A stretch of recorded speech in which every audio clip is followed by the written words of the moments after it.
basketball players to ever play. Anything else that was outside of that lane, I didn't have time for. I played games with the flu. I played games with 102-degree fever, man. This obstacle cannot define me. It's not going to cripple me. It's not going to be responsible for me stepping away for the game that I love. I'm going to step away on my own terms, because when I retire, I didn't want to have to say, I wish I would have done more. I would watch Magic play, I'd watch Michael play, and I would see them do these unbelievable things, and I'd say, you know, can I get to that level? I don't know, but let's find out.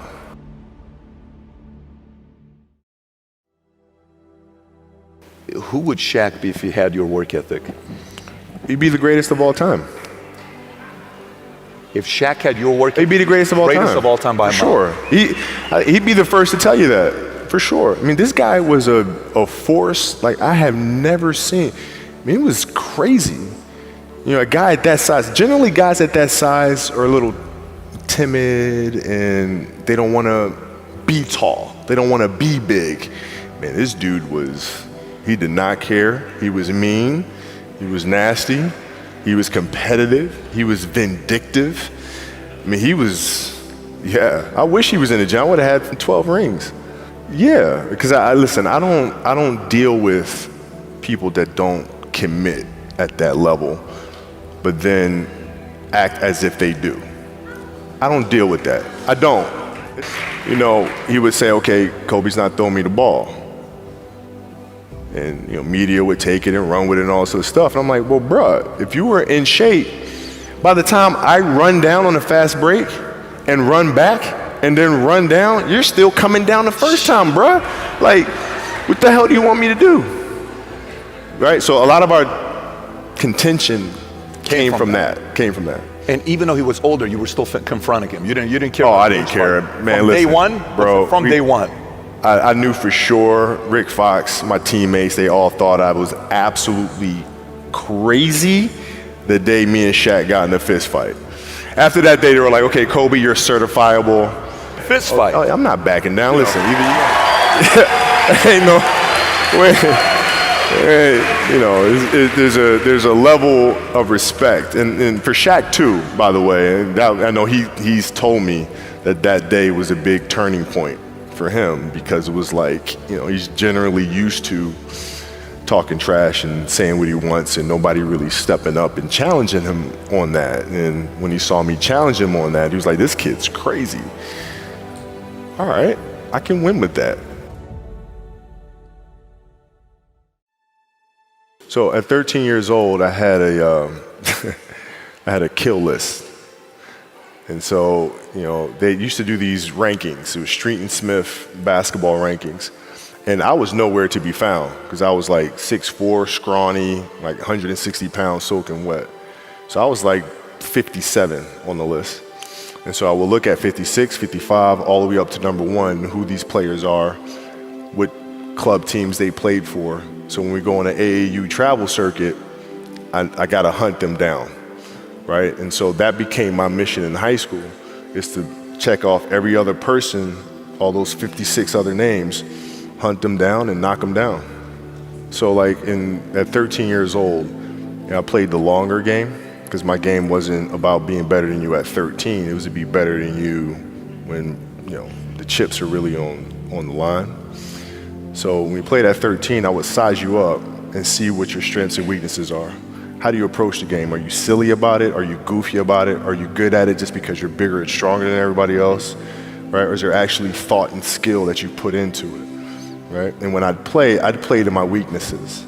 I wouldn't play to my strengths. I played to my weaknesses. Because when you're playing summer basketball, there's so many games. So there's not a lot of skill work being done. So when are you going to get better? Right? When you're playing in competition situations, you're only playing to your strengths. Why? Because you want to win. Right? So what I would do, I was work on the things during those games that I was weak at. Left hand, pull-up jump shot, post game.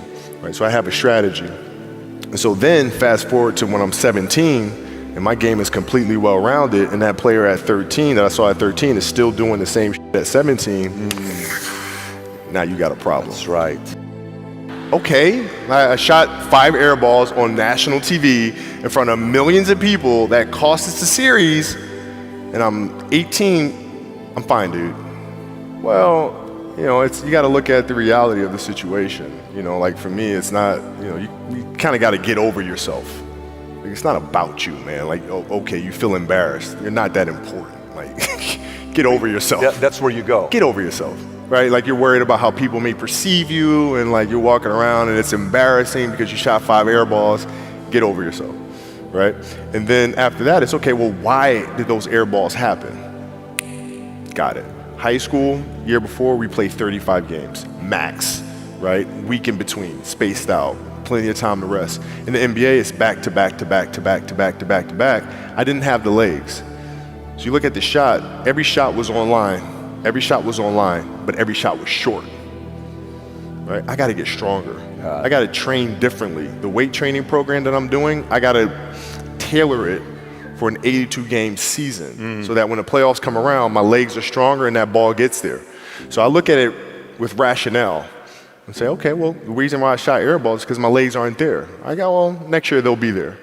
That was it. Done. And we had a game against Toronto in 2000, and Vince was tearing the league up. My back was jacked. But like the perception of that, like what? Kobe's missing the game against Toronto and Vince Carter because my back was really spasming. But people will be like, what? Oh, he's ducking Vince. Excuse me? No, I don't think so. So I would be in the layup line like, okay, there's a lot of days where, you know, you can rest and recover. Today ain't one of them. Your back can bother you any other day. That shit ain't bothering me today. Wow. He gonna have to see me today. Yeah. Yeah. You're playing against the Golden State Warriors. Score is 107-109. You guys are close to getting into the playoffs. You know exactly what happens in the game. You go up, you're about to take your shot, and then all of a sudden, boom, Achilles happens, right? Friend of mine, Nima, he is here just to listen to. He played ball. And he told me, he says, Patrick, I don't think you understand. He says, when I tore my Achilles in high school, he says, 4 friends of mine dragged me to my hospital. I was crying from there straight to the hospital. He says, I have no clue how the hell this guy did it. He went and hit the free throws, and then you walked off the stage. Yeah. And then you got the surgery done. Yeah. How the hell do you tolerate that kind of pain? You know, I use this. I tell this example, and I think this is the best way to explain it.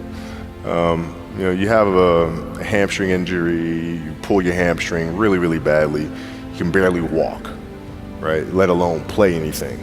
Soccer, basketball, volleyball, whatever it is. You can't do anything. You're at home, all of a sudden a fire breaks out in the home. Right? Your kids are upstairs, you know, wife is wherever she may be, you know, it's going down. Right? I'm willing to bet that you're gonna forget about your hamstring, you're gonna sprint upstairs, you're gonna grab your kids, you're gonna make sure your wife's good, you're getting out of that house. The lives of your family are more important than the injury of your hamstring. And so when the game is more important than the injury itself, you don't feel that. But you go into the locker room, and then one of the reporters comes up to you, and he says to you, Kobe, are you convinced that they told you it's probably torn Achilles? They're gonna do an MRI. Are you pretty convinced that's what it is? And your answer is yeah. Then one of the reporters says, but if anyone is gonna get through this, it's probably you, right? You put your head down and you say, oh man, Dude, wow. Achilles were like the kiss of death for athletes. Like, yes. I don't know if I can do this. I don't know. There's so many factors. There's the surgery that has to take place. The surgery has to go well, right? And then just, it's a tendon. I'm not dealing with anything that's muscular or things that I can control. I can't control a tendon. You know what I'm saying? So like, I don't know. And then thinking about what that process of recovery is going to look like. It's a long one. Do I want to do that shit? I don't know if I want to do it. I don't know. So that was the hardest part. You don't know if you want to do it, or you don't know if you are going to be able to come back from it. Both. Oh, like, both I don't know if I can do it. I don't know if I want to do it. Got it. I mean, it's a long, long Yes. process. But like, when I went in the trainer's room, my kids are in there, and they're looking at you and stuff, and I'm looking at them, and I'm like, it's all right. Dad's gonna be all right. It'll be fine. It'll be all right. It'll be all right. It'll be all right. As a parent, you gotta set the example. You gotta set the example. This is another obstacle.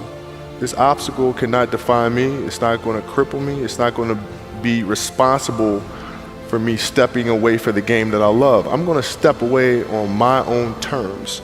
And that's when the decision was made that, you know what, I'm doing it. I'm doing it. You're a freaking beast, bro. Yeah, hey.